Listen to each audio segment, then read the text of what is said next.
Bismillahirrahmanirrahim. Assalamualaikum warahmatullahi wabarakatuh.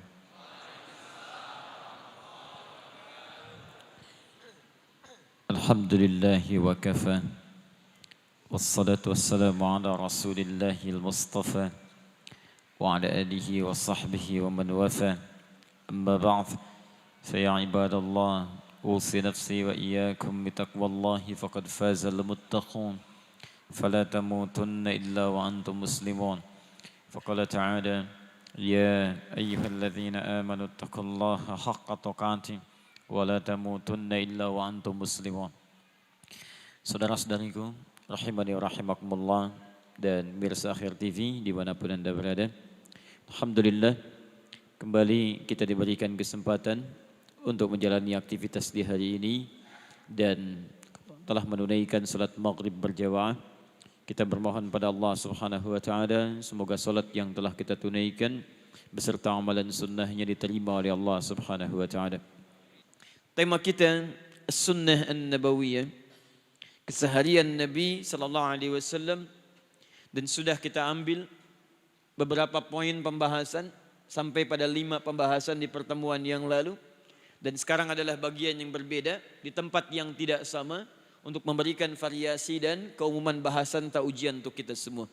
Saya ringkas sebentar, singkat saja dengan menyebutkan, kita sudah ambil beberapa referensi, di antaranya hadis riwayat Abu Daud, nomor hadis 1369, disampaikan riwayat Ibnu Abbas radhiyallahu taala anhuma bahwa Nabi saat bangun dalam tidurnya, beliau duduk terlebih dahulu, amalan pertama. Yang kedua, beliau mengusap, menghilangkan bekas ngantuknya, amalan kedua. Yang ketiga, beliau membaca 10 atau 11 ayat terakhir di surah Ali Imran. Yang keempat, beliau kemudian membaca doa. Baca doa. Ya, disebutkan dalam hadis riwayat Al-Bukhari nomor hadis 181. Alhamdulillahilladzi ahyana ba'dama amatana wa ilaihin nusyur. Dan diteruskan kemudian yang kelima dengan berwudu sebagai wudu untuk persiapan salat. Inilah materi terakhir yang sudah kita pelajari sampai sifat wudunya Rasulullah sallallahu alaihi wasallam, dan sekarang kita akan teruskan pada pembahasan dari mana kemudian pembahasan wudu itu yang mengantarkan pada amalan selanjutnya. Amalan yang keenam pasca wudunya Nabi sallallahu alaihi wasallam adalah sifat salat malam Nabi sallallahu alaihi wasallam. Pembahasan mandi akan saya nanti akhirkan pada bahasan khusus nanti setelah kita menyelesaikan bahasan salat malamnya Nabi sallallahu alaihi wasallam. Taib. Fokus di sini. Di pertemuan lalu kita telah bahas bahwa sifat wudu itu ada 2. Pertama, wudu yang dikhususkan untuk salat saja. Setiap kali Anda salat akan menunaikannya, maka Anda berwudu terlebih dahulu. Dalilnya didapatkan di Quran surah ke-5 Al-Maidah ayat yang ke-6, paling kiri sebelah atas. Ya ayyuhalladzina amanu idza qumtum ilas shalah faghsilu wujuhakum, dan seterusnya ayat. Tafsirkan kemudian di hadis riwayat Muslim hadis 397 bagaimana Nabi mengajarkan pada Khalad bin Rafi Az-Zuraiqi cara berwudu yang benar. Tayyib. Hukumnya adalah termasuk bagian dari syarat sahnya salat. Kalau Anda salat walaupun sampai menangis, salat Anda khusyuk luar biasa, tapi Anda tidak menunaikan wudu, maka salat Anda dianggap tidak sah. Paham? Wudu yang kedua, 2 sifat wudu adalah wudu yang dibiasakan untuk bersuci, tidak terikat dengan waktu salat. Kalau yang ini mau isya wudu, mau subuh wudu, mau zuhur wudu. Yang ini tidak harus menunggu datangnya waktu salat. Setiap ada kesempatan bersuci dia berwudu. Setiap batal dia berwudu lagi. Nah, sifat seperti ini kalimatnya dipindah dari kata sekedar wudu menjadi taharah. Taharah. Orang yang terbiasa mensucikan disebut dengan mutatahhir. Kalau banyak orangnya ditambah in atau un di ujungnya menjadi mutatahhirin, maka muncullah kemudian dalil Al-Quran surah kedua Al-Baqarah di akhir ayat 222. Innallaha yuhibbut tawwabina wa yuhibbul mutatahhirin. Dan kalimat ini menjadi doa bagi kita setiap kali selesai menunaikan wudu. Asyhadu an la ilaha illallah wa asyhadu anna Muhammadan Rasulullah, Allahumma ja'alni minat waj'alni minal mutatahhirin. Ya Allah, jadikan saya termasuk orang tobat dan jadikan saya termasuk orang yang gemar menyucikan diri. Senang. Ini bukan cuma saat akan sholat. Begitu batal, wudhu lagi. Batal, wudhu lagi. Batal, wudhu lagi. Nah, persoalannya ketika Nabi SAW berwudhu, setelah beliau kemudian membaca doa, bahkan membaca 10 ayat terakhir di surah Ali Imran, yang saya pernah tugaskan kepada Anda, yang sampai hari ini belum saya tes, ya insya Allah nanti saya berikan kesempatan untuk dites. Orang pertama Salman Al-Farisi. Baik ya, fokus sini. Apa yang dikerjakan oleh Nabi? Nabi ternyata menunaikan wudhu saat bangun malam itu sebagai persiapan untuk menunaikan sholat pada bagian yang pertama ini. Dan tentunya Nabi SAW tidak usah ditanya. Ya, setiap keadaannya tentu akan masuk pada kategori yang kedua ini. Nabi terbiasa menyucikan dirinya. Dia tidak perlu ditanya bagian kedua ini. Tapi persoalan yang akan kita bahas pada saat ini, ketika disebutkan dalam hadis Nabi berwudu untuk salat, pertanyaannya salat apa yang dikerjakan oleh Nabi SAW? Masih ingat? Coba kita cek dulu. Dalam hadis Abu Daud nomor hadis 1369, riwayat sahabat Ibnu Abbas radhiyallahu taala anhuma ketika menginap di rumah bibinya Sayyidah Maimunah radhiyallahu taala anha, disampaikan bahwa beliau mengamati bangunnya Nabi. Fastaiqadha Rasulullah sallallahu alaihi wasallam. Maka Nabi sallallahu alaihi wasallam bangun. Pertanyaan saya, kapan bangunnya Nabi? Ayo. Dekat subuh atau pas subuh? Yang dekat subuh angkat tangan. Baik, yang pas subuh angkat tangan.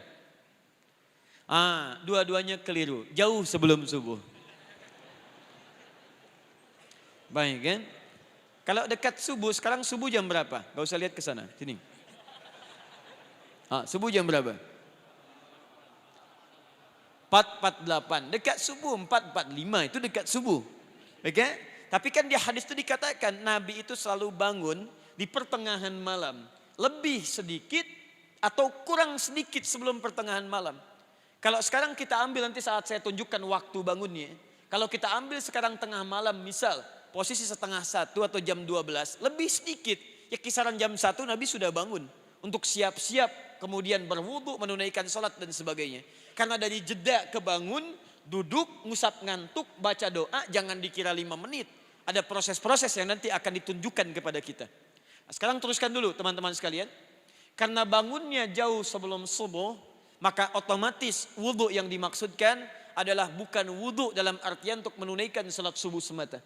Ada sholat yang ditunaikan sebelum subuh yang Nabi kerjakan pada saat itu. Sholat apa namanya? Sholat apa?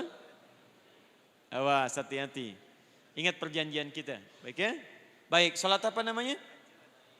Qiyamul Lail, tahajud dan seterusnya. Baik, sekarang kita keluarkan sholat apa saja yang disebutkan dalam hadis-hadis Nabi SAW yang dikerjakan oleh Nabi setelah Nabi bangun dan berwudu itu. Pembahasan hari ini, malam ini adalah tentang sifat sholat malamnya Nabi SAW. Paling gampang karena Nabi sholatnya di malam hari, maka kita bisa berikan judul pada malam ini sifat sholat malamnya Nabi SAW. Boleh saya hapus? Baik, alhamdulillah. Ini kali pertama saya mendapatkan penghapus warna pink. Baik. Masjid At-Taqwa. Baik. Semakin bertakwa, semakin pink. Bismillah. Alhamdulillah. Baik. Belakang kelihatan insyaallah? Belum saya tulis ya. Masya Allah. Luar biasa. Semakin meningkat takwa, semakin agak aneh. Baik. Lihat sini. Fokus ya, hanya di sini saja. Sekarang perhatikan baik-baik tema kita. Sekarang amalan yang keberapa? 6. Baik. Sifat salat malamnya Nabi sallallahu alaihi wasallam. Fokus baik-baik. Kita punya perjanjian sejak awal mula membahas materi ini.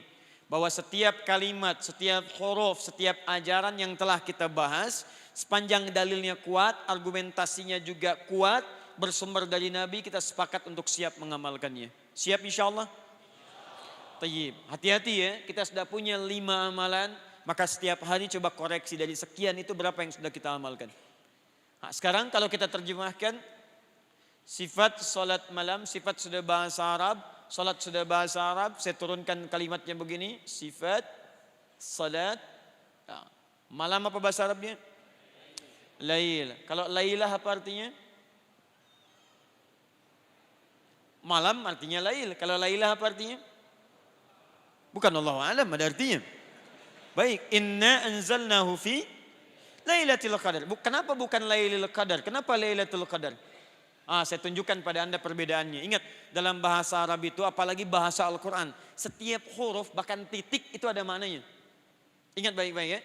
Ingat baik-baik.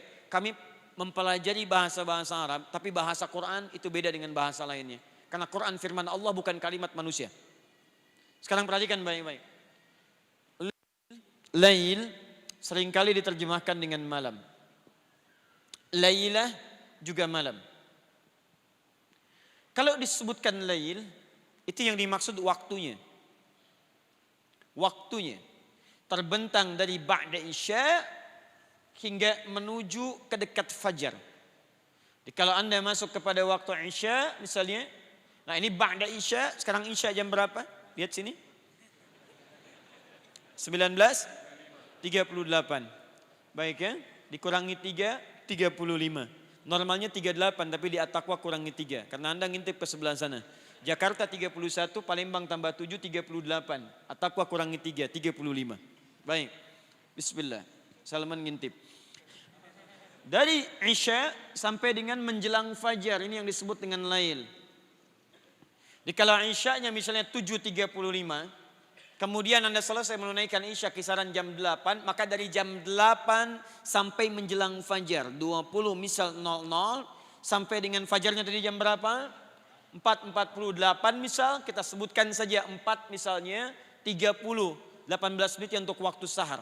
Ini yang disebut dengan lail. Waktu terbentang dari ba'da Isya sampai menjelang fajar. Namanya apa? Lail. Lail. Kalau Anda tambahkan tak di ujungnya menjadi lailah, maka tak ini bukan sekedar menunjuk pada malam. Ingat, bukan sekedar menunjuk pada malam. Tapi biasanya kalau ada waktu ditambahkan dengan tak, maka di antara maknanya satu bisa menunjuk pada satu keistimewaan yang terjadi di waktu itu. Jelas?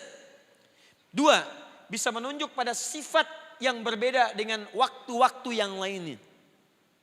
3, bisa menunjuk pada satu peristiwa yang tidak ditemukan di waktu-waktu yang lainnya. Cuma di situ saja.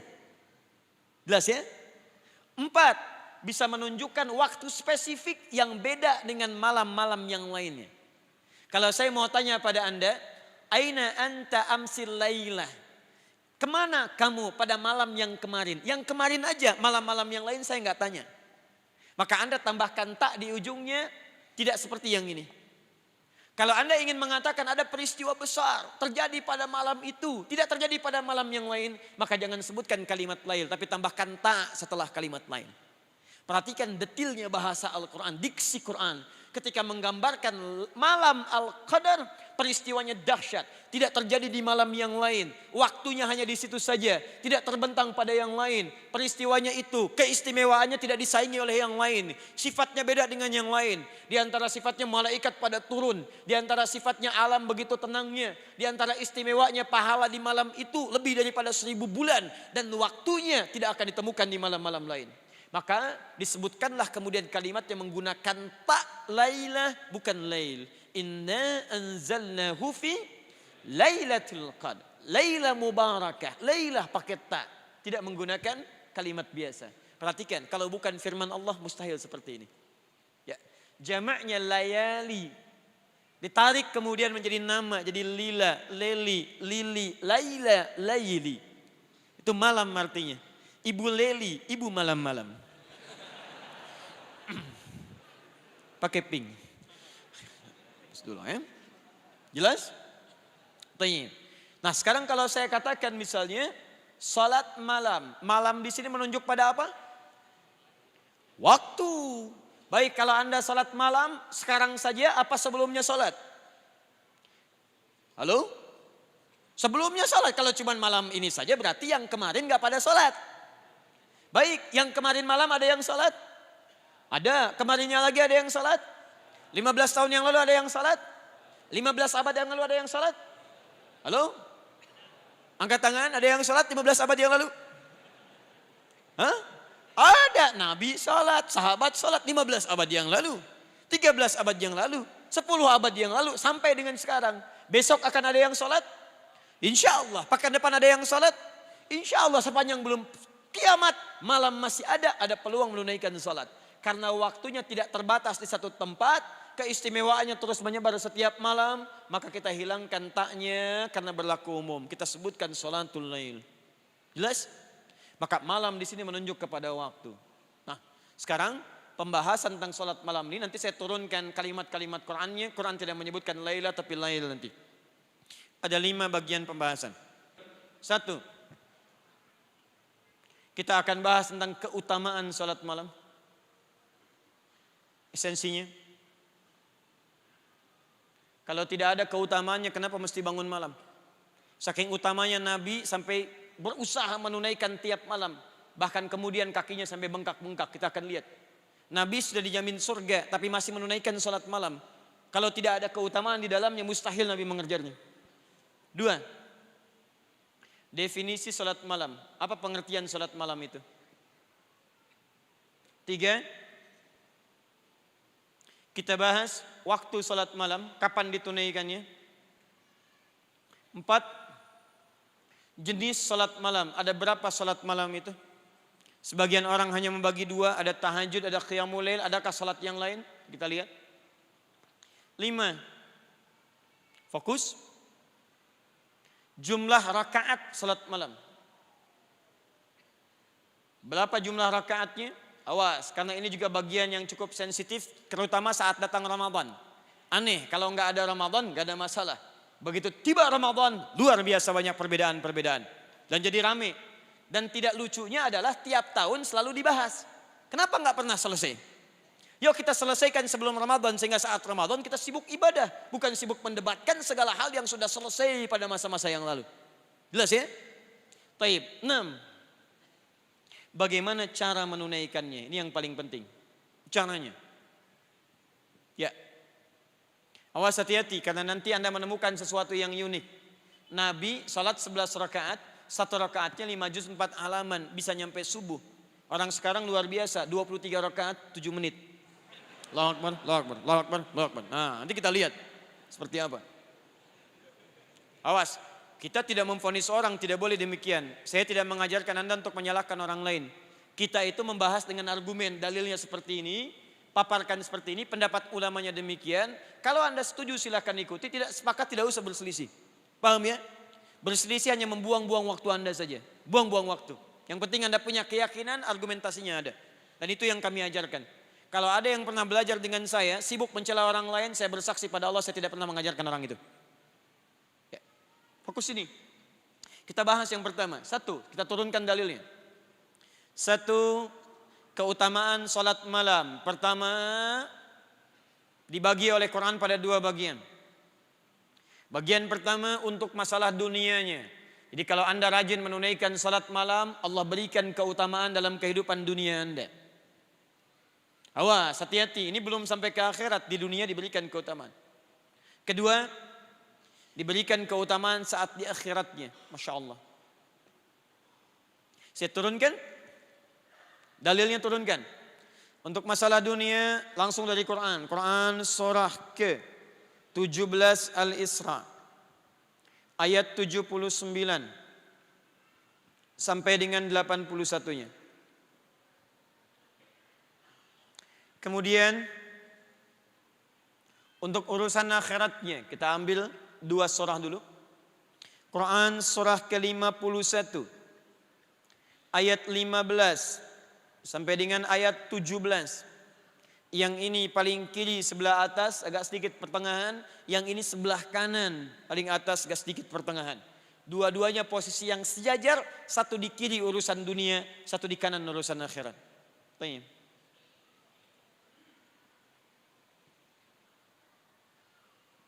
Jelas? Belum saya terangkan, baru saya tulis ya. Luar biasa. Belum ditulis sudah kelihatan. Penghapus warna pink. Ayo sudah, bismillah. Tayyib, satu, Quran surah ke-17 Al-Isra ayat 79 sampai dengan ayat 81. Masih ingat tadi? Kalau sifatnya umum, peristiwanya umum, setiap waktu ada kesempatan, kalimat malamnya lail atau lailah? Lail. Kita bacakan ayatnya. Wa minal laili. Lihat bahasa Quran. Bukan wa minal lailah. Wa minal laili fatahajjad bi. Dan dari sebagian malam, kata Allah, saya enggak menuntut Anda semua malam harus bangun. Tidak. Sebagian saja. Minnya li tab'id. Tab'id. Tapi itu sebagian. Masih ingat tadi waktu malam dari kapan? Ba'da Isya. Sampai kapan? Menjelang fajar. Kata Allah, dari sepanjang waktu malam itu, saya tidak menuntut Anda untuk bangun seluruhnya. Dari sebagian silakan pilih yang paling sesuai. Nanti saat saya bahas bagian ketiga, kita tunjukkan kapan Nabi memulai dari sekian malam itu. Mana yang dipilih Nabi? Ya, lihat firman Allah. Dari sebagian malam itu silahkan bangun. Fatahajjad bi, tunaikan tahajud. Jadi nanti kita akan lihat saat masuk pada bab jenis yang keempat. Ayat ini akan mengatakan tahajud bagian dari sholat malam. Saya simpan dulu tahajudnya. Saya ingin katakan, perhatikan. Dan dari sebagian malam silahkan tunaikan sholat malam. Maka satu, lihat keutamaannya. Asa an yab'athaka rabbuka maqaman mahmuda. Maka siapa yang bisa menunaikan bangun malam, konsisten mengerjakannya, saya akan angkat karir, pekerjaannya, aktivitasnya di tempat yang terbaik. Tahajud, sholat malam bisa menghadirkan kemuliaan dunia, mengangkat karir Anda di tempat terbaik. Karir terbaik. Ingat ya, ada makam mahmuda, itu beda. Kalau makam itu cuma terangkat saja. Tapi ketika Anda terangkat naik, Allah belum tentu ridha dengan pekerjaan yang Anda dapatkan. Allah belum tentu senang dengan kedudukan yang Anda miliki. Contoh begini, Anda jadi direktur misalnya, direktur, gajinya 120 juta. Sholatnya sulit luar biasa, rapat lagi, sholat susah, Jumatan kadang terabaikan. Atau yang kedua, pegawai biasa, gaji 1.200.000. Sholat enak, kapan saja dilakukan sepanjang waktunya datang. Nikmat, baca Quran bisa dilakukan. Pilih mana? Pegawai biasa gaji 1.200.000 dan enak sholatnya, atau jadi direktur 120 juta tidak nyaman sholatnya. Pilih mana? Satu atau dua? Nah, tidak ada pilihan ketiga, tidak usah maksa dan tidak saya hadirkan. Ayo. Tapi bagi sementara ahli dunia saya akan katakan, saya pilih yang pertama aja deh.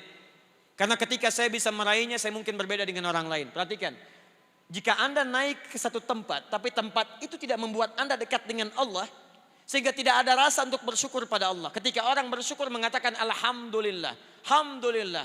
Ketika dia mengatakan Alhamdulillah, perbuatannya disebut yang disukai oleh Allah, dipuji. Sesuatu yang dipuji disebut dengan mahmud. Bila disambungkan dengan maqam, maka menjadi maqaman mahmud. Maqaman mahmuda. Kata Allah, orang yang rajin bangun malam, saya akan angkat ke tempat terbaik, yang di tempat itu saya akan sukai dia. Dia memuji Allah dan Allah pun kemudian memuji dia. Ada orang cuma tinggi jabatan, sholat susah, ini susah, cuma sekedar makam. Tapi yang ini tidak. Anda diangkat ke tempat yang terbaik. Maaf, direktur iya, manajer mungkin iya. Posisi terbaik untuk maslahat kehidupan Anda. Perhatikan ya, kalau ada bahasa seperti ini, tidak harus Anda berada di puncak paling tinggi. Maksudnya Anda berada di posisi yang terbaik untuk maslahat kehidupan dunia dan akhirat Anda. Kadang-kadang ada orang ingin jadi direktur, fokus, tiba-tiba posisi terakhirnya di manajer. Pilih mana, direktur atau manajer? Bagi Anda inginnya direktur, bagi Allah kalau kamu nanti naik jadi direktur, ada sesuatu yang di depan yang kamu tidak lihat. Mungkin kamu akan banyak rapatnya, kamu akan dibawa banyak ke tempat maksiatnya, jarang mendekat kepada Allah. Saya cukupkan di posisi yang ini. Ini posisi yang terbaik, enak sholatnya, nyaman kerjanya, ada masjidnya, dekat dengan orang soleh. Itu yang dimaksud dengan maqam mahmudah. Ini baru satu, karena ada tiga yang hebat yang bisa menjamin kenyamanan kehidupan. Apa 3 itu? Kita lihat nanti setelah menunaikan salat Isya berjamaah. Subhanakallahumma wa bihamdika asyhadu an la ilaha illa anta astaghfiruka wa atubu ilaik. Wa akhiru da'wana alhamdulillahirabbil alamin. Assalamualaikum warahmatullahi wabarakatuh.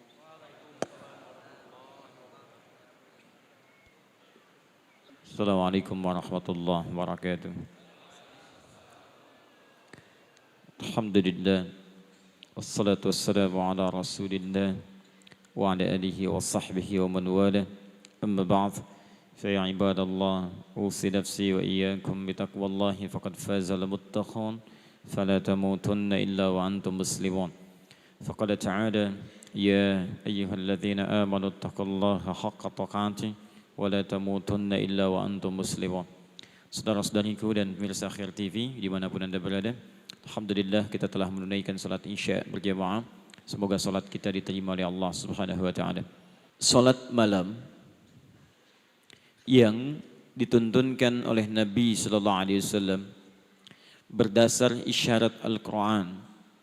Kita coba uraikan dalam 6 pembahasan utama yang telah kita turunkan poin-poinnya, dan kita mulai pembahasan yang pertama menerangkan keutamaan salat malam. Ini penting untuk dibahas supaya melahirkan motivasi pada kita agar memiliki dorongan kuat untuk menunaikannya. Karena persoalan terbesar umat Islam saat ini ketika akan menunaikan ibadah itu tidak punya motivasi yang kuat atau kurang motivasi karena tidak mengetahui keutamaan-keutamaannya. Kenapa sekarang misalnya berkurang penghafal Quran di era-era kekinian, walaupun sekarang di tempat kita telah banyak meningkat karena motivasinya kurang didapati. Kenapa orang kurang mengejar salat duha? Karena belum tahu keutamaan salat duha. Kenapa umumnya subuh seringkali dianekdotkan kosong safnya, barangkali hanya sekedar 1-2 saf saja. Karena umumnya orang kebanyakan tidak tahu keutamaan salat subuh. Karena itulah yang pertama kita turunkan keutamaan salat malam ini. Diturunkan 2 bagian dalam Al-Quran. Ternyata punya manfaat untuk urusan dunia kita plus akhirat kita. Terkait dengan persoalan dunia, tadi telah kita turunkan ayatnya, kita bacakan dalam salat Isya tadi, Quran surah 17 ayat 79 sampai 81. Sudah kita bahas bagian pertama, 1, Allah berjanji dalam Al-Quran, saya naikkan ke atas, orang yang konsisten menunaikan salat malam, maka dijamin oleh Allah Subhanahu wa taala akan dibimbing untuk mendapatkan karir terbaik dalam aktivitas kehidupannya. Terbaik di sini bukan sekedar mendapatkan harapan menempati posisi tertinggi, bukan. Tapi posisi yang terbaik untuk memberikan maslahat pada dunia dan akhirat Anda. Dunianya hidup nyaman, tapi kenyamanan itu membantu Anda mendapatkan keraihan kebahagiaan akhirat. Anda hidupnya tenang, asetnya banyak, kekayaan melimpah, tapi dengan semua itu Anda tetap dekat dengan Allah Subhanahu wa taala. Silahkan gali dari segi sejarah. Sudah banyak contohnya. Uthman bin Affan radhiyallahu taala anhu, Abdurrahman bin Auf, Tamim ad-Dari radhiyallahu taala anhum jami'an. Silahkan cek keterangan Imam An-Nawawi dalam kitabnya At-Tibyan. Sering saya ulang-ulang. Mereka itu orang kaya, pengusaha sukses, hidupnya nyaman, asetnya melampaui abad-abad kemudian. Sampai sekarang masih ada. Tapi yang paling menarik adalah terekam dalam amal ibadah mereka termasuk sahabat yang tidak pernah meninggalkan tahajud. Bahkan sangat istimewa. Mereka menunggu salat malam sampai menunaikan salat malam sampai selesai menghatamkan Qurannya. Itu luar biasa. Kenapa bangun malam? Karena ada motivasi. Apa motivasinya? Kebahagiaan yang dititipkan oleh Allah kepada mereka dalam kehidupan dunia dan akhiratnya. Di dunianya sukses, akhiratnya pun tidak ditinggalkan. Baik. 2. Wa qur rabbi adkhilni mudkhalas sidqin. Dan katakan Muhammad sallallahu alaihi wasallam, Rabbi adkhilni mudkhala sidqin. Ya Allah, bimbing hamba untuk mengawali aktivitas hamba. Di kemuliaan, keutamaan salat malam ini terkait dengan urusan dunia, selain akan mengangkat kita di tempat yang terbaik, juga yang kedua menghadirkan bimbingan Allah dalam menjalani aktivitas harian kita. Dibimbing Allah. Masya Allah. Tidak ada yang paling membahagiakan, menyenangkan, mendamaikan kecuali seorang hamba yang setiap aktivitasnya dibimbing oleh Allah Subhanahu wa taala. Misal, maaf, saya lukiskan begini. Anda kalau bekerja dibimbing direktur nyaman tidak? Nyaman. Di jalan dibimbing, dijaga, bahkan dituntun Pak Polisi, lancar tidak jalannya? Lancar. Sekarang Anda dibimbing oleh yang menciptakan direktur Anda, yang menciptakan polisi, yang menciptakan segala makhluk. Maka tidak ada yang susah bagi segalanya. Kembali pada Allah Subhanahu wa taala. Karena itu setiap orang yang mendapatkan bimbingan Allah, maka pasti dalam hidupnya mendapatkan kebahagiaan dan kesuksesan.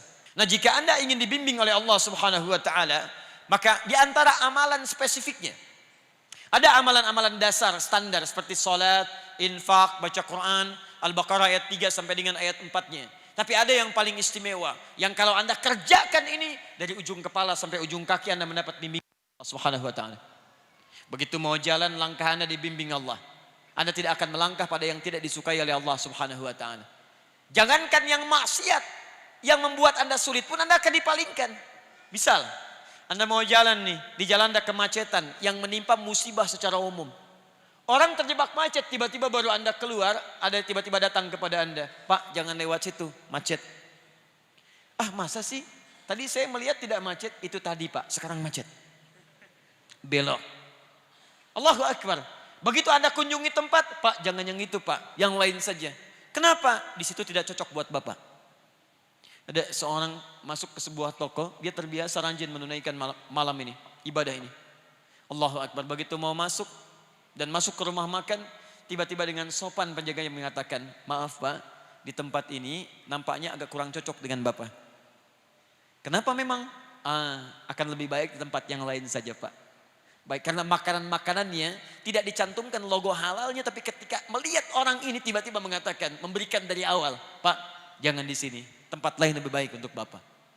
Coba bayangkan, baru dari kakinya, belum pandangannya, belum lisannya, belum telinganya, belum tangannya. Awas, kalau Anda selama ini sholat malam belum mendapatkan yang ini, berarti ada yang salah dengan cara sholat malam Anda. Anda rajin tahajud, tapi lisan Anda tidak dijaga oleh Allah. Ada yang salah Anda dalam sholat malamnya. Mustahil ahli tahajud lisannya mudah mengeluarkan kalimat yang tidak disukai oleh Allah. Karena lisan dia dibimbing Allah. Jadi kalau Anda ahli sholat malam dan Anda menyalahi ketentuan Allah. Kata Allah jangan mencela. Quran surah 49 ayat 11 sampai dengan 12. Ya ayyuhalladzina amanu la yaskhar qaumin min qaum. Jangan saling cela. Anda bangun malam tapi Anda mencela, salah tahajud Anda. Salah sholat malam Anda. La yaghtab ba'dukum ba'dha. Jangan gosip. Ibu masih gosip. Maaf. Salah sholat malam ibu. Saya tidak Ustaz, alhamdulillah. Tidak seperti ukhti itu tuh. Sama. Semua.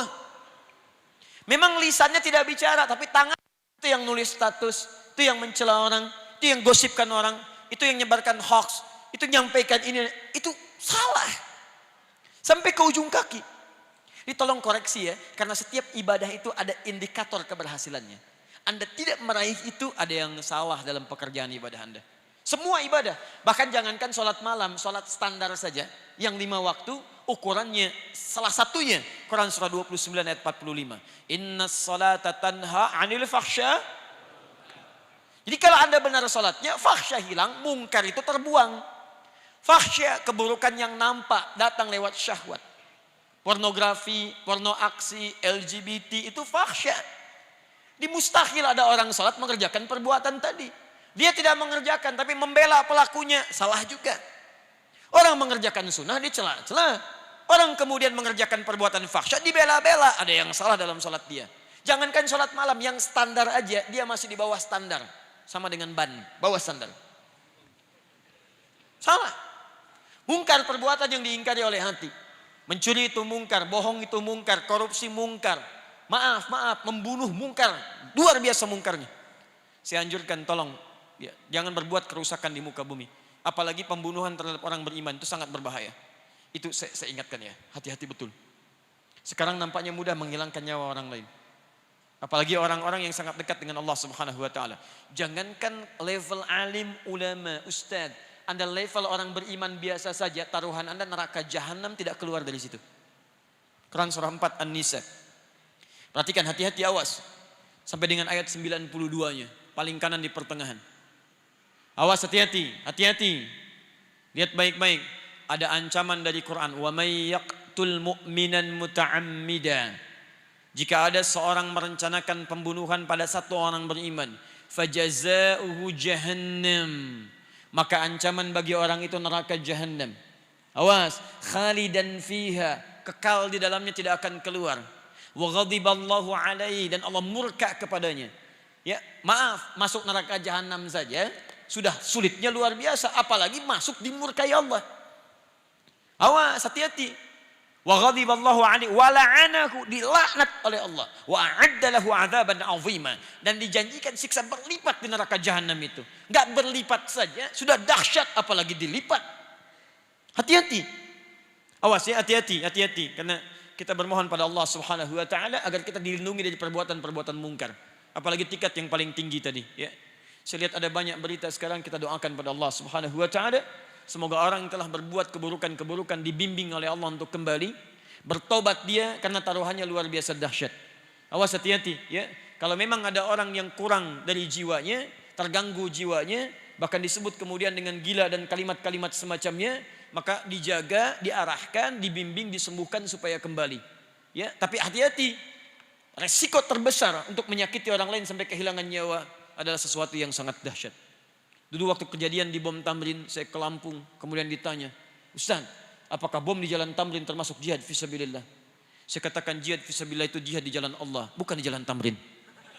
Ya, ya.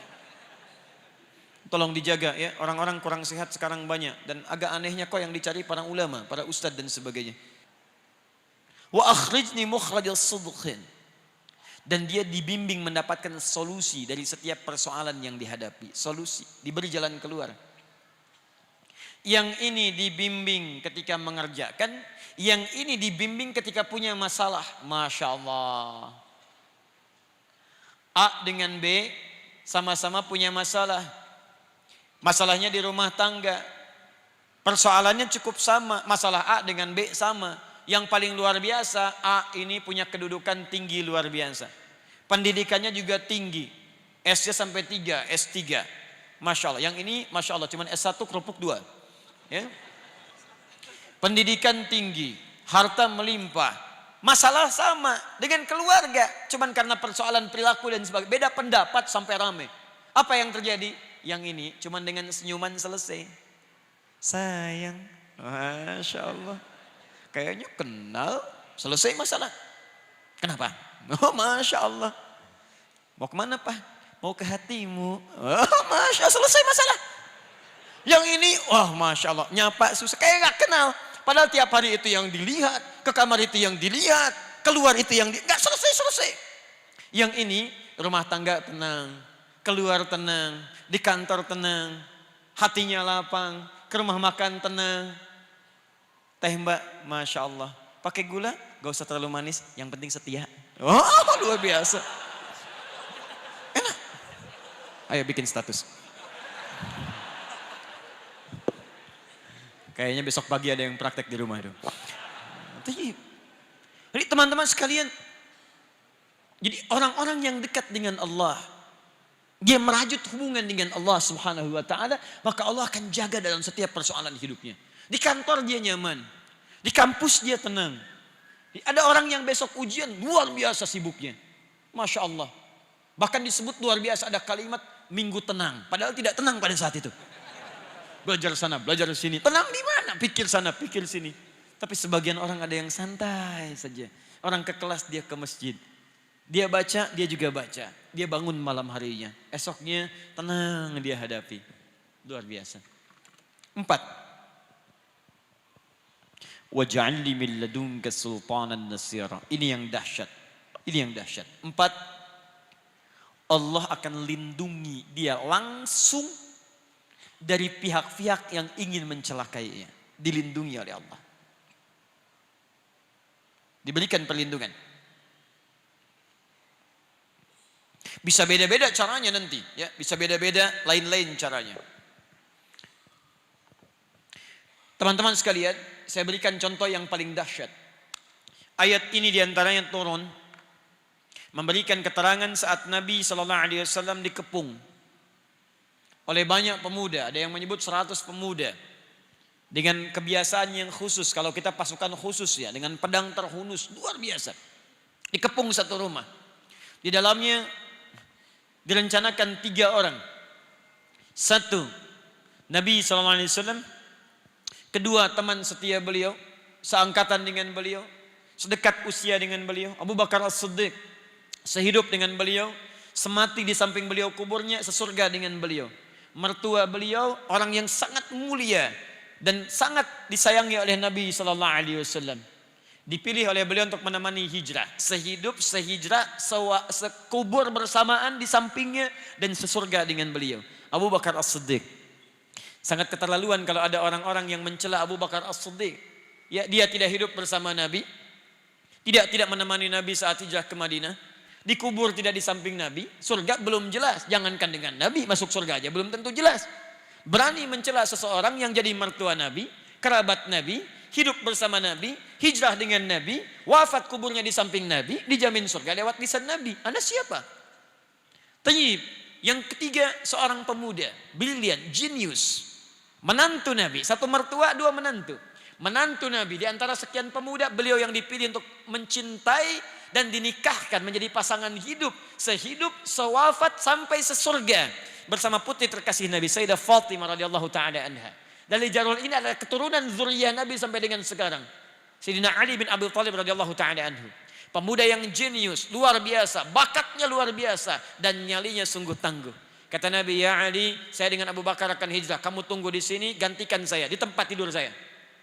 Tempat tidur itu yang diincar oleh para pemuda tadi untuk siap menghunuskan pedangnya. Hidup atau mati. Di pilihannya Ali sadar saat itu akan meninggal. Tapi tidak ada kalimat-kalimat bantahan. Siap ya Rasulullah. Bala. Gak pernah disebut dalam sejarah Ali mengelak. Jangan saya Nabi, Abu Bakar aja yang tuaan dikit. Bisa tidak ada. Biasa. 1 menemani Nabi, 1 tinggal di tempat itu. Tapi yang hebat, perhatikan kisahnya dimulai saat Nabi keluar. Dari mana pasukan khusus yang siap dengan pedang terhunus. Disebutkan kalau hewan pun lewat sudah diketahui bahkan tercium baunya. Tiba-tiba seorang Nabi sallallahu alaihi wasallam ditemani sahabatnya radhiyallahu taala anhu jalan keluar santai saja. Santai lewat, dibikin ngantuk oleh Allah, tertutup. Tutup. Ditutup pandangannya, keluar, tenang. Para ulama turun ayat ini memberikan jaminan kepada Nabi. Perhatikan, siapa di antara manusia yang bangun malamnya melebihi Nabi sallallahu alaihi wasallam? Kakinya sampai bengkak-bengkak, bacaannya sampai begitu panjangnya, kekhusyuannya luar biasa. Maka Allah Subhanahu wa taala menurunkan langsung 4 kemuliaan ini kepada Nabi sallallahu alaihi wasallam. Silakan, maqam mahmuda angkat. Aktivitas dibimbing. Masalah diberikan solusi. Begitu ada yang ingin mencelakai Nabi sallallahu alaihi wasallam, Allah berikan perlindungan terbaik. Maka teman-teman sekalian, 4 ini bila terkumpul kemudian dalam kehidupan kita, ingin Anda raih, salah satunya dawamkan amalan pada malam hari ini. Jelas sampai sini? Tayyib. Ini baru dunia. Waj'alni min ladunka sultanan nasira, dan aku akan lindungi dengan pertolongan terbaik pada orang-orang yang memiliki kebiasaan menunaikan salat malam ini. Makanya saya izin menyampaikan, kalau Anda tunaikan salat malam, minimal setelah selesai jangan berhenti sampai situ. Minta 4 hal ini. Karena kalimatnya kul. Katakan. Katakan, ya Allah katakan. Minta. Rabbi adkhilni mudkhala sidqin. Ya Allah bimbing hamba ya Allah dalam aktivitas kehidupan hamba. Yang berlalu ya Allah saya pernah maksiat. Saya mengakui ya Rabb, saya ingin berubah jadi orang baik ya Allah. Ya Allah, saya bukan termasuk dari kalangan jahiliyah. Saya tidak mengerjakan perbuatan-perbuatan buruk. Bila Engkau pernah mengampuni yang dulu, maka mohon turunkan ampunan padaku yang sekarang. Bila dengan kesempatan malam ini, hamba telah menangis, hamba bangun ya Rabb, di antara sekian banyak orang tidur. Hamba berusaha bermunajat kepadamu, hamba sujud, belum Engkau ampuni juga, tunjukkan kepada hamba. Dengan cara apa lagi hamba mesti memohon kepadamu? Minta. Kenapa yang dulu bisa diampuni, yang sekarang tidak? Bangun teman-teman. Wa akhrijni mukhrajas sidqin, minta kepada Allah, ya Allah berikan jalan keluar. Ya Allah Engkau titipkan pasangan saya kepada saya bukan pada orang lain. Ya Allah Engkau berikan cinta kepada saya untuk istri saya bukan untuk istri orang lain. Ya Allah Engkau titipkan anak ini kepada saya bukan kepada yang lain. Maka mohon ya Rabb, bimbing ia dalam akhlaknya. Berikan kemudahan untuk menghafal Quran. Jadikan ia ya Allah punya kesempatan untuk memberikan mahkota di akhirat nanti. Ya Rabb, bangun. Minta. Bisa sering perhatikan banyak orang tahajud tapi jarang meminta yang 4 ini. Minta. Untuk penegasan. Paham ya? Tayyib. Ini baru urusan dunia. Tayyib. Antum hidup di mana? Dunia. Sekarang ada di mana? Bukan di Masjid At-Taqwa. At-Taqwa bagian dari dunia. Baik ya? Bagian dari dunia. Baik. Jadi kalau Anda kerjakan sampai saat ini, maka Anda bisa mendapatkan bagian dari itu. Apa artinya dunia? Dunia tempat bukan? Yang bilang bukan angkat tangan. Yang bilang tempat angkat tangan. Antum maunya apa sebenarnya? Belum saya tulis sudah kelihatan. Masya Allah. Belum dijelaskan sudah jelas. Luar biasa. Penghapus warnanya pink.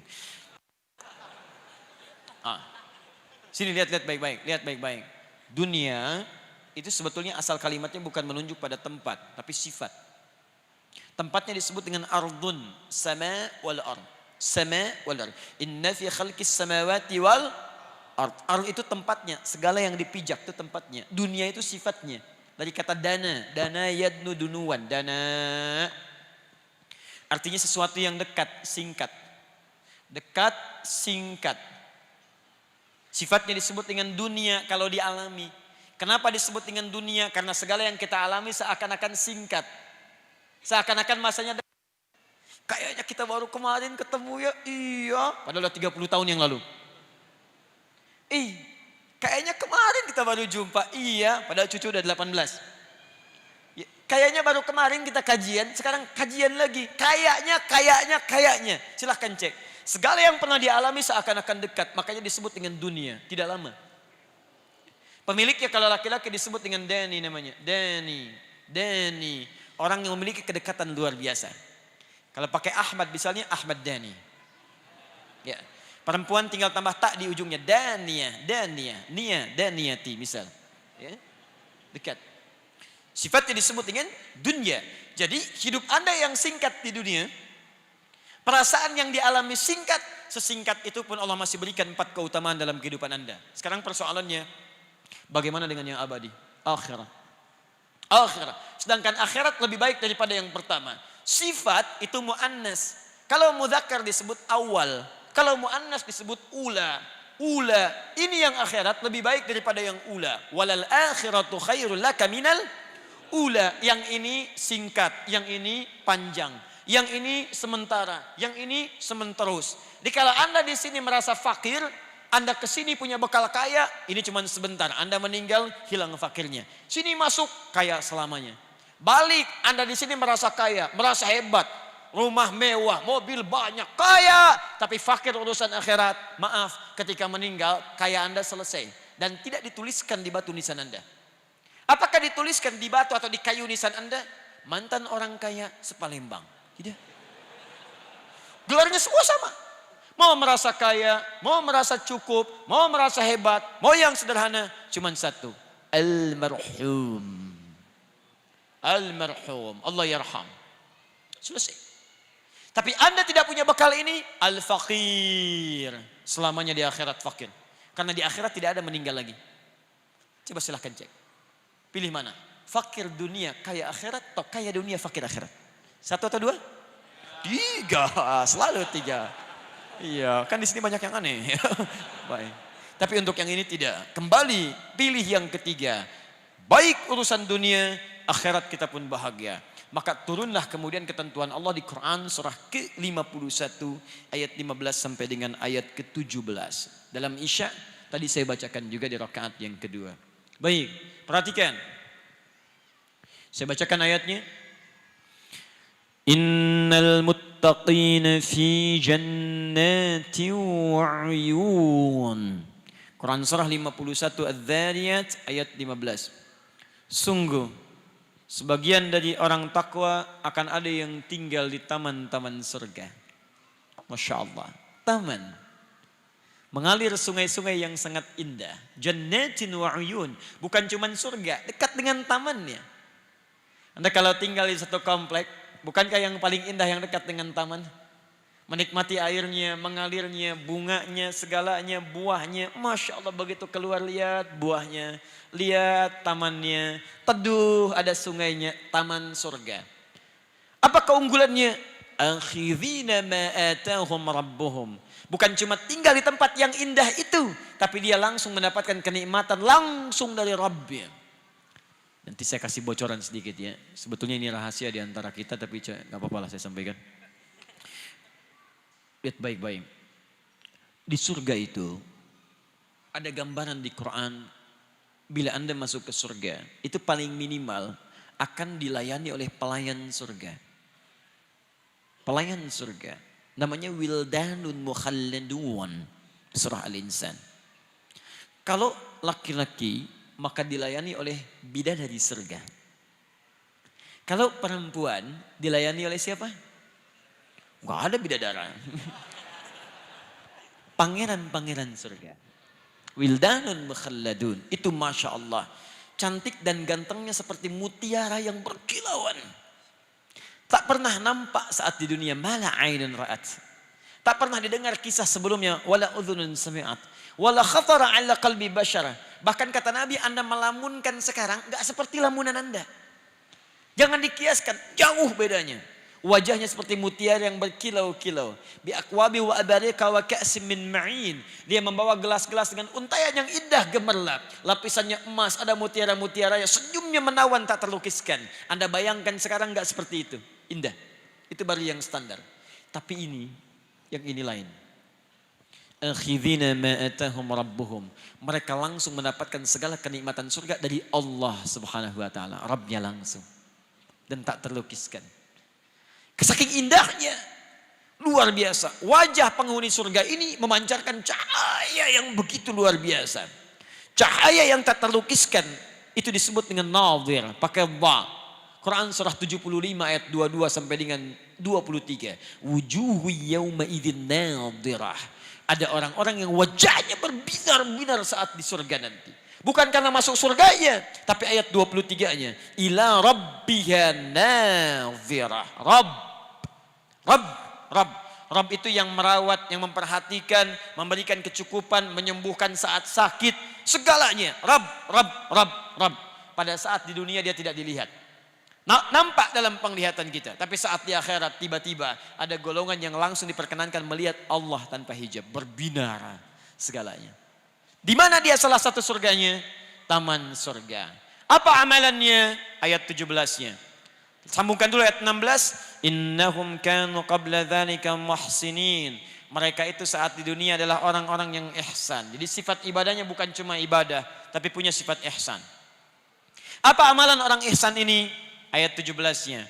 Kanu qalila minal laili ma yahja'un. Mereka itu sedikit tidurnya. Sering menghidupkan ibadah malamnya. Sedikit tidurnya.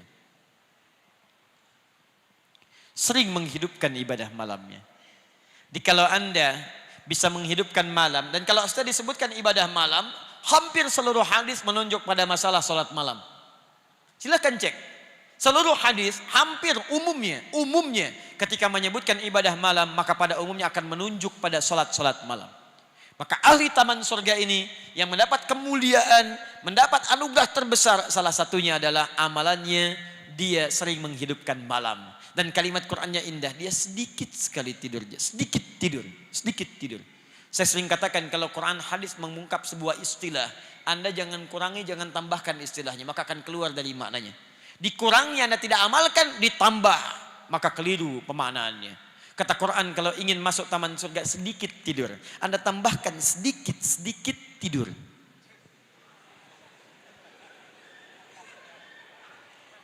Ahli ibadah sedikit makan, Anda tambahkan sedikit makan. Maka bergeser dari tujuannya. Tayyib. Nah ini kemuliaannya. Cara menempatkan kemuliaan ini, keutamaan ini, supaya Anda terus bersemangat. Caranya ini yang disebut oleh para ulama dengan nama wa'dun. Dia ada wa'dun, ada wa'idun. Itu berbeda. Wa'dun adalah keutamaan yang dijanjikan oleh Allah dalam setiap ibadah yang kita jalani. Jika Anda, hati-hati, ingin termotivasi untuk menunaikan ibadah dimaksudkan, maka kata para ulama, sebelum dikerjakan ibadahnya, keluarkan dulu keutamaannya. Kalau bisa tuliskan untuk mengingatkan pada kita, tulis. Bikin status. Tuliskan jangan sekedar di handphonemu. Tuliskan di dinding samping tempat tidurmu. Begitu Anda akan miring ke kanan, tulis di tembok itu. Jangan cuma tempelkan, gantungkan hal-hal yang tidak memberikan motivasi. Cari yang menghadirkan pahala. Cari yang ada pahalanya. Cari ada pahalanya. Tuliskan. Manfaat tahajud. Keutamaan tahajud. 1. Mengangkat karirmu. Sampingnya. Hei, bukankah cita-citamu menempati karir tertinggi? Allah menawarkan kepadamu. Tapi kamu tidak ambil. Tiap malam Allah tawarkan. Kamu tidak pernah ambil itu. Di mana sesungguhnya kamu? Turunkan. Hei, bukankah kamu ingin hidup mudah? Allah turunkan lewat tahajud. Ayo bangun, solusi datang kepadamu. 4 ini tuliskan di samping tempat tidur Anda, maka Allahu Akbar. Begitu Anda miring ke kanan, Anda sedang lupa pun melihat tulisan itu, malamnya Anda bisa bangun. Duhai yang ingin masuk surga, katanya pengen ke surga. Kok malam ini tidak punya rencana untuk tahajud? Tuliskan. Katanya ingin ke surga, tapi malam ini tidak punya rencana untuk bangun malam? Turunkan ayat surganya. Ahli sholat malam, taman surga. Ahli sholat malam, nikmatnya indah. Ahli sholat malam, dijamin kemuliaan oleh Allah. Tuliskan, begitu miring ke kanan, bangun Anda pada malam harinya. Paham? Baik. Ini bagian pertama. Terakhir, dan di sini kita berhenti. Saya tidak akan ambil banyak-banyak dulu, supaya kita mudah untuk memahaminya. Apa itu sholat malam? Sholatul lail. Dan kapan waktunya? Kita ambil 3 poin saja, 3 poin lagi kita akan berjumpa dalam pertemuan yang selanjutnya. Dan Anda mesti hati-hati karena saya tidak akan mengulang kembali. Sholat malam adalah sholat sunnah, maksudnya berhukum sunnah. Sholat sunnah yang ditunaikan di sebagian waktu malam. Di sebagian waktu malam terbentang dari ba'da isya hingga menjelang fajar.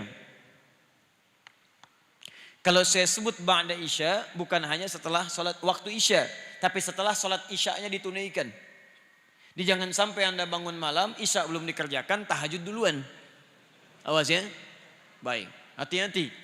Dan salat ini tidak bisa digabungkan langsung untuk dijamakkan dengan fardunya. Yang saya maksudkan begini, tidak menyatu. Karena pernah ada kasus di Garut, saya mengalami sendiri. Ada teman bangun pada malam hari, jam 2 sudah bangun, tumben. Masya Allah, malam Jumat lagi, besoknya libur. Begitu bangun dia sholat khusyuk luar biasa. Tapi besoknya subuh, tiba-tiba kami ke masjid tidak menemukan dia di masjid. Qadar Allah kemudian pulang ke asrama karena waktu libur, saya pikir dia mungkin sudah sholat. Tapi mungkin saya yang tidak tahu. Tapi lewat dari itu kita sarapan, dia masih istirahat. Yang hebat saat jam 7, tiba-tiba dia mulai agak bangun-bangun, saya tanya, antum kemana nggak kelihatan di masjid? Sudah subuhan kah? Apa jawab teman kami? Adik gimana? Kan tadi sudah saya jama dengan tahajud. Masya Allah. Jadi menjama salat subuh dengan tahajud sekalian. Baik, salat malam tidak bisa dijamakkan dengan salat yang lainnya. Tapi diawali dengan salat isya. Setelah menunaikan isya, baru tunaikan salat malamnya. Waktunya terbentang dari ba'da isya sampai menjelang fajar. Jelas sampai sini? Tayyib. Salat yang ditunaikan pada malam hari terbentang dari ba'da isya sampai menjelang fajar. Sekarang pelan-pelan, ayo lihat, turunkan dalilnya. Dari waktu ini, mana yang ditunjukkan oleh Al-Quran dan mana yang diutamakan oleh hadis-hadis Nabi Sallallahu Alaihi Wasallam. Kita turunkan dalilnya dan disinilah kemudian berhenti bahasan kita. Tulis dalilnya. 1.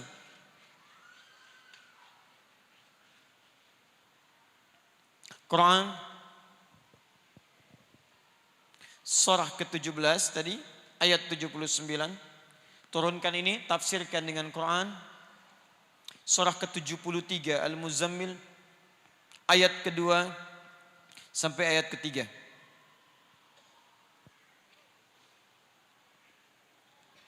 Baik, perhatikan.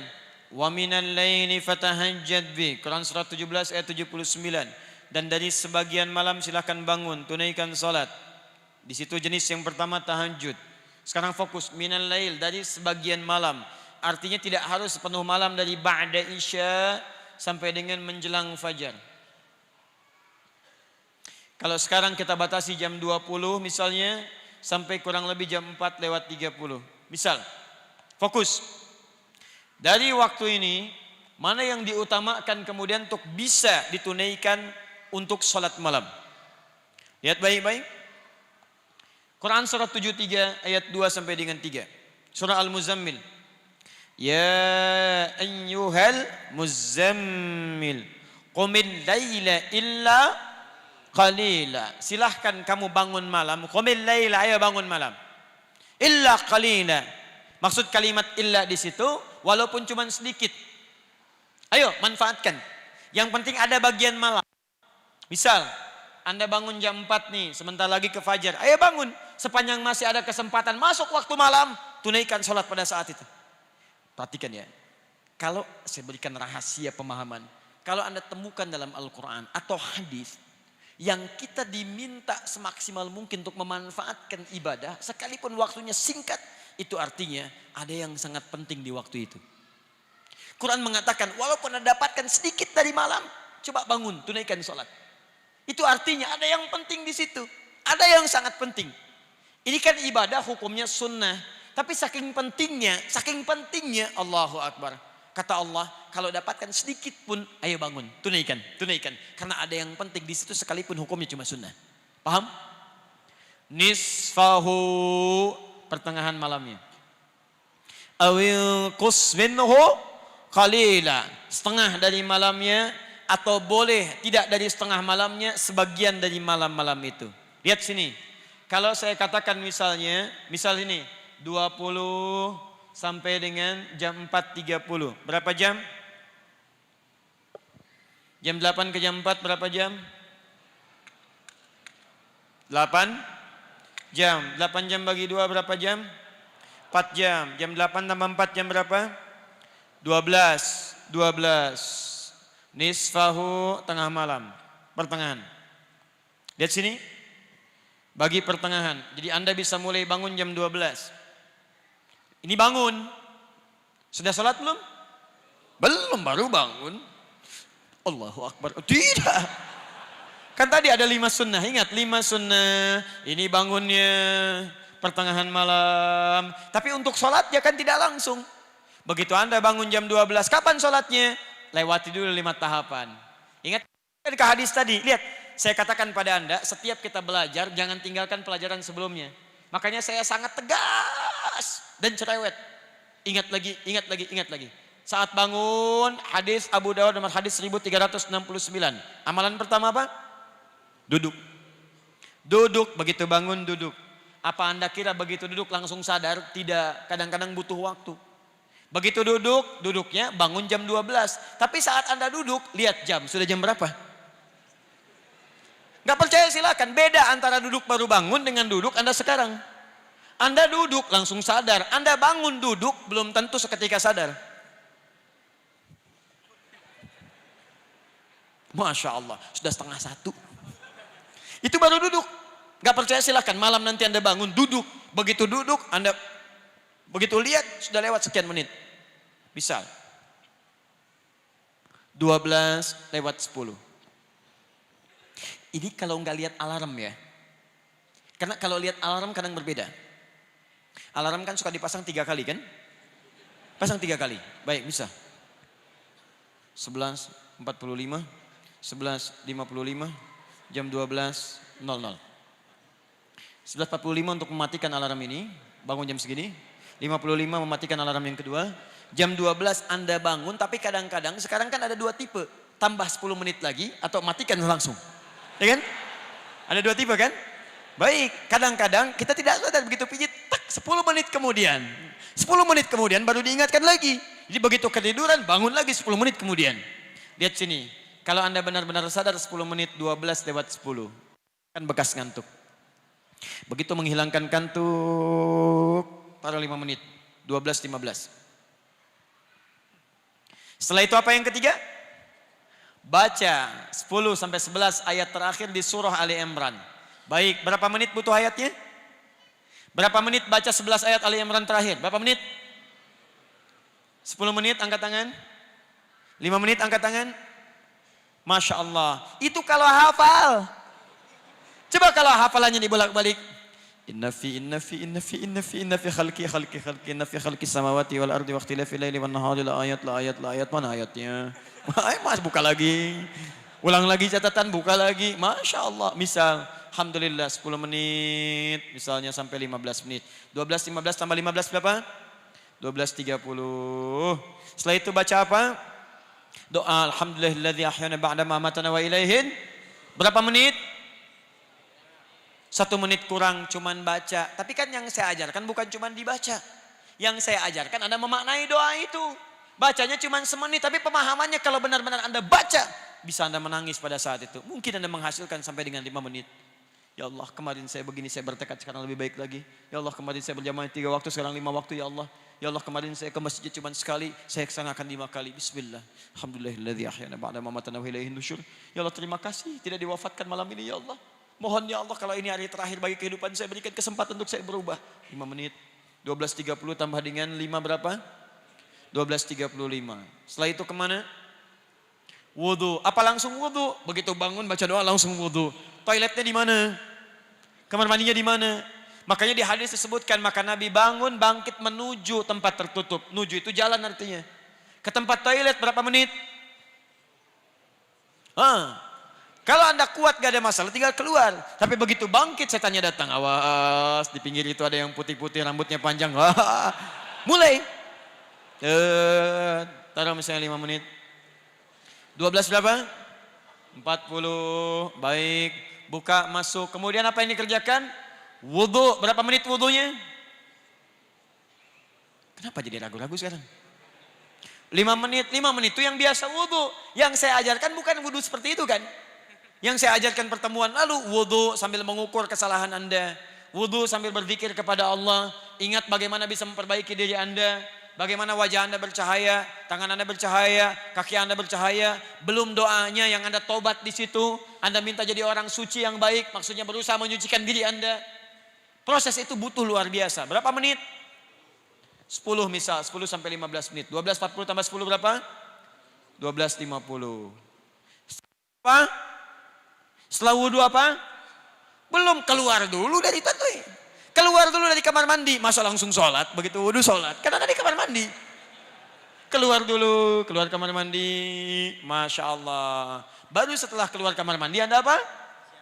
Persiapan, pakai baju dulu, gitu kan? Perbaiki dulu. Wah, pakai wangi-wangian dulu. Menghadap ke arah kiblat. Berapa menit?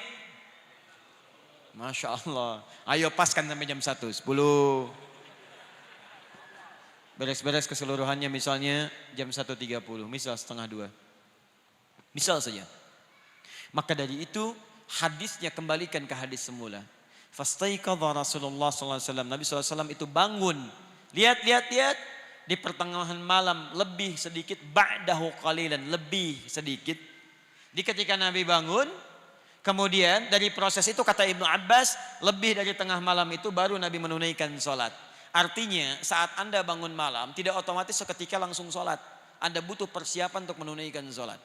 Maka Quran mengatakan Anda bisa bangun dari pertengahan supaya persiapan cukup untuk menunaikan sholat. Jadi kalau belum terbiasa menunaikan sholat tahajud atau sholat malam, maka Anda investasi dari pertengahan malam lebih sedikit. Jangan mendekat ke fajar.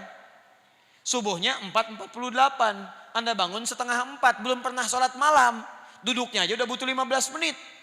Ngapus ngantuk butuh 5 menit. Ke kamar mandi butuh 10 menit. Begitu mau sholat malam tinggal 2 menit subuh. Belum siap kita. Maka manhaj yang pertama bangun tengah malam. Lebihkan sedikit untuk persiapan menunaikannya. Jadi ada sholat malam yang ditunaikan saat Anda bangun malam. Kemudian waktunya dilebihkan dari waktu sedikit. Awinqus minhu qalila. Awinqus minhu. Atau Anda tunaikan bangun sebelum. Ini dia. Tunaikan sholatnya sebelum tengah malam.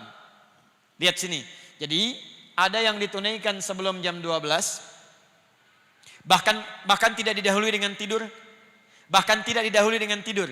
Ada orang sholat sebelum jam 12, tapi waktunya ba'da isya. Isyanya sudah selesai, sunnah ba'da isya sudah selesai, tapi dia mau menunaikan sholat. Dan ini disebut dengan sholatnya sholat malam. Ada yang dia tunaikan setelah dia tidur dulu, kemudian dia bangunnya setelah lewat pertengahan malam, dia tunaikan. Auzid alaihi warattilil Qur'ana tartila. Atau bahkan ada orang yang bangunnya lebih daripada pertengahan malam, hampir dekat-dekat ke arah subuh. Akhir malam.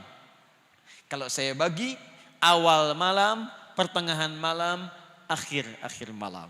Itulah waktu untuk menunaikan salatul lail. Pertama apa? Awal malam. Kedua apa? Pertengahan malam, bahkan lebih sedikit. Ketiga apa? Akhir malam menjelang fajar. Sepertiga waktu malam. Silahkan pilih di antara tiga hal ini. Dan tiga hal inilah nanti yang akan menjadi jenis-jenis salat malam setidaknya terbagi pada tiga bagian. Secara cepat saja, mohon maaf saya berikan bonus dan kita akhiri dengan uraian yang terakhir ini. Dari tiga waktu ini mengakhirkan dan menghasilkan tiga jenis salat malam. Ya. Jenis pertama, yang dikerjakan tanpa tidur dulu, umumnya, waktunya dari ba'da isya sampai dengan ke pertengahan malam, atau bahkan terbentang tapi tidak didahului dengan tidur. Ini yang secara umum disebut dengan qiyamul lail. Secara umum. Salat malam. Misal, ada dua kondisi. Anda merasa lelah, capek. Diduga malamnya sulit untuk bangun menunaikan setelah tidur dulu. Mungkin juga akan dekat subuh. Kesulitan bangun menunaikan tahajud misalnya. Maka Anda bisa ambil alternatif yang pertama. Setelah salat isya, Anda salat sunnah ba'diyah. Setelah itu tunaikan salat malam yang ini. 2 rakaat, 4 rakaat semampu Anda. Nanti saya turunkan caranya pada bahasan yang terakhir. Paham? Ya, jadi ini yang dimaksudkan salat yang Anda tunaikan. Salat malam yang jenisnya dilakukan sebelum Anda tidur. Karena Anda menduga bahwa Anda belum tentu bisa bangun pada malam harinya. Saking lelahnya. Kondisi kedua, bisa jadi Anda dalam keadaan memang sedang begadang misalnya. Karena kondisi tugas tertentu. Misal, dalam keadaan sedang ada shift kerja yang membuat Anda belum tidur. Mengerjakan sesuatu. Tayyib, dalam keadaan ingin jeda rehat. Anda ingin mendekat kepada Allah supaya tenang lagi keadaannya, fikirannya. Maka Anda bisa tunaikan sholat ini. Walaupun misalnya sudah jam 12 pekerjaan masih dikerjakan. Tapi Anda belum tidur. Nah, Anda ingin tunaikan salat misalnya, maka salat Anda statusnya di situ masuk dalam kategori salat qiyamul lail. Jelas ya? Atau Anda pulang misalnya, saya pulang dari Jakarta sampai Palembang, sampai rumah misalnya jam 11:30. Saya ingin salat, isya sudah, saya pengen salat sebelum tidur. Maka salat Anda disebut dengan qiyamul lail. Paham? Jadi, dalam situasi Anda begadang, ya, tapi ada manfaatnya, ya hati-hati Anda kemudian tunaikan salat itu sah. Di begadang itu jangan begadang kecuali ada perlunya ya. Anda ada keperluan, Anda tunaikan dalam keadaan Anda belum tidur, Anda isi dengan menunaikan salat pada saat itu. Maka kategori yang pertama disebut dengan apa? Qiyamul lail. Tidak diawali dengan tidur terlebih dahulu. Jelas? 2. Ini umumnya. 2. Pertengahan malam sampai dengan ke akhirnya. Biasanya dikerjakannya jarang-jarang. Ada yang di bawah tengah malam. Biasanya rata-rata di atas tengah malam. Lebih dari jam 12. 1:30, 1:30, 3:30, mendekat kepada fajar. Nah, aktivitas yang ditunaikan setelah tidur dulu. Tidur berbaring dalam bahasa Arab disebut dengan hajada. Ha-jim dal. Hajada. Kalau Anda berusaha untuk bangkit setelah Anda berbaring terlebih dahulu, maka tambahkan ta di depannya. Ta, ha, jim, dal. Kalau Anda serius ingin mengerjakannya, serius, betul-betul pengen bangun. Satu yang serius ditambah dengan tasydid sebelum huruf akhirnya. Tasydid, syiddah, double. semangatnya 2 kali lipat. Ada perjuangan untuk bisa mewujudkan itu. Tambah tasydid. Jadi berubah kalimatnya dari hajada jadi tahajjada. Tambah tasydid. Tahajjada. Tahajjada. Usaha untuk bangkit setelah Anda berbaring dengan serius cara bangkitnya. Kalau ingin dirubah jadi sifat dan kebiasaan, maka rubah kalimatnya dari tahajjada jadi tahajud. Tahajud. Kalau dalam bentuk perintah, maka tahajjud namanya. Quran surah 17 ayat 79. Faminal laili wa minal laili fatahajjad. Ada ada tasydid. Kata Allah, di antara sementara malam, ayo berusaha. Jangan terlalu menikmati tidur dengan selimut yang enak. Ayo berusaha untuk bangkit. Karena ada yang penting pada saat itu. Fatahajjad. Kalau Anda dawamkan, kerjakan. Sifatnya disebut dengan tahajud. Maka muncullah kemudian istilah sholat tahajud.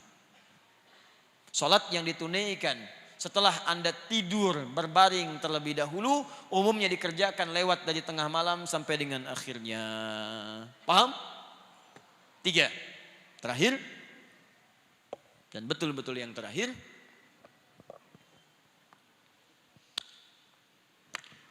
sholat yang berlaku di 3 waktunya. Di awal malam, silahkan. Tengah malam, boleh. Menjelang akhir malam, boleh. Dan dia tidak diikat mau dengan tidur, mau dengan tidak tidur. Awas, hati-hati, ini penting. 1, dia tidak tidur dulu. 2, dia tidur dulu. Yang ketiga, nggak ada hubungan dengan tidur atau tidak tidur. Dan waktunya dia malam. Apakah awal malam, tengah malam, atau akhir malam. Jelas? Ulang, jelas? Tayyib. Yang ketiga disebut dengan witir namanya. Witir. Witir. Witir. Witir. Salat witir, salat yang ditunaikan pada waktu malam setelah selesai isyanya, selesai sunnahnya. Dia bisa ditunaikan sebelum tidur. Makanya nanti ada orang witir sebelum tidur. Pertanyaannya, kapan Nabi mengisyaratkan kita witir sebelum tidur? Awas, supaya tidak dibenturkan nanti dengan witir yang setelah tidur. Baik ya? Tapi ada juga orang witir setelah dia menunaikan sholat. Tidur, dari tidur, sholat, dia witir. Ada orang yang sebelum dia tidur, dia witir. Jadi witir tidak terikat apakah mesti tidur dulu atau tidak tidur dulu. Boleh dikerjakan di awal malam, tengah malam, atau bahkan sampai dengan akhir ke malamnya. Jelas sampai sini? Baik, sekarang pertanyaan besarnya, bagaimana caranya saya menunaikan qiyamul lail yang pertama? Berapa jumlah rakaatnya? Bagaimana cara menunaikan tahajud? Seperti apa bangunnya? Berapa jumlah rakaatnya? Yang ketiga, bagaimana saya ingin salat witir?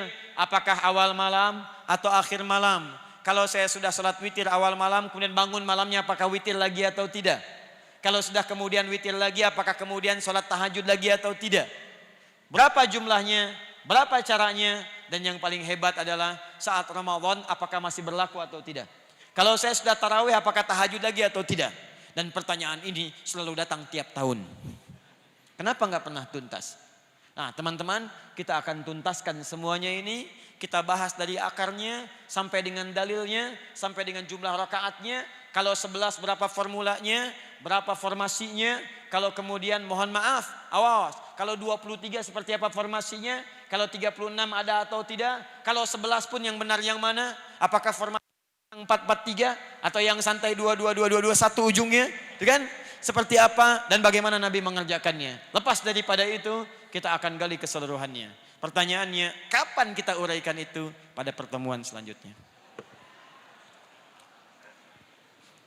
Jelas sampai sini? Jangan terlampau banyak belajar, bangunnya pada subuh semua, gitu kan? Baik, karena itu barangkali untuk sementara kita cukupkan dulu bahasan kita pada malam hari ini. Saya menginginkan bahwa kita semua paham. Saya tidak suka kalau Anda cuma mendengar tapi tidak memahami isinya. Pertama, tugas kita mengetahui informasinya. Kedua, mencari dalil untuk menguatkan argumentasinya. Sehingga ketika disoal oleh orang lain kita bisa menjawab. Yang ketiga, kita bisa memilih di antara dalil itu mana yang paling kuat dan nyaman kita tunaikan. Dan yang keempat, setelah paham semua dalil itu kita bisa menghormati orang lain yang boleh jadi memilih satu pilihan yang tidak sama dengan kita. Jelas ya? Baik. Ingat, sepanjang ada dalilnya silahkan saling menghormati. Yang tidak tepat adalah tidak ada dalil, itu dikerjakan. Itu yang kita luruskan dengan cara-cara yang lembut insya Allah. Teman-teman sekalian, demikian yang saya sampaikan. Jelas insya Allah? Paham? Subhanakallahumma wa bihamdika asyhadu an la ilaha illa anta astaghfiruka wa atubu ilaik.